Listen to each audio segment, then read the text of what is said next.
fatto prima.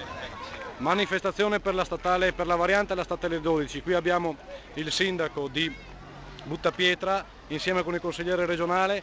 Perché vi spinge, cosa è che vi spinge ad essere qui a manifestare con tutta questa gente? Beh, intanto essere vicini alla gente credo che sia un dovere per le istituzioni.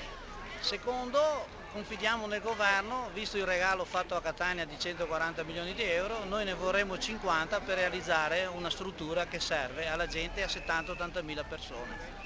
Grazie. Ed in regione cosa può fare appunto la regione per risolvere questo problema? So che Mariangelo Foggiato, come anche rappresentante di PNE e consigliere regionale, sei stato nei giorni scorsi a Roma per richiedere il 20% devoluto all'IRPEF con partecipazione ai comuni. Risolverebbe un...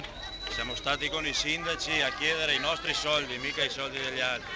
E ha ragione il sindaco quando dice che per i comuni amici si trovano i soldi, 140 milioni di euro sono tanti, come sono tanti i 500 milioni trovati in 2 giorni per il comune di Roma, mentre qui vediamo che la gente muore sulle strade con 40.000 veicoli che inquinano e passano a filo delle abitazioni, non si trovano quei pochi spiccioli che servirebbero per risolvere la qualità della vita della nostra gente. Noi vogliamo i nostri soldi e su questo siamo a fianco della battaglia dei sindaci e dei cittadini che oggi sfilano in maniera pacifica.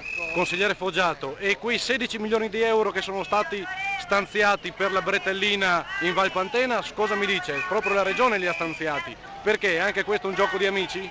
Ma io sto a quello che vedo, a quello che sembra, i soldi qui ci dovrebbero ancora essere, andiamo a vedere se poi qualcuno vuole portarli da qualche altra parte e saremo con gli occhi aperti di giorno e soprattutto anche di notte per vedere che non prendano altre strade, che è proprio il caso di dirlo. Per cui grande battaglia anche in regione, grazie. Assolutamente. Noi siamo Grazie al sindaco di Buttapietra, grazie per essere qui. Grazie a te.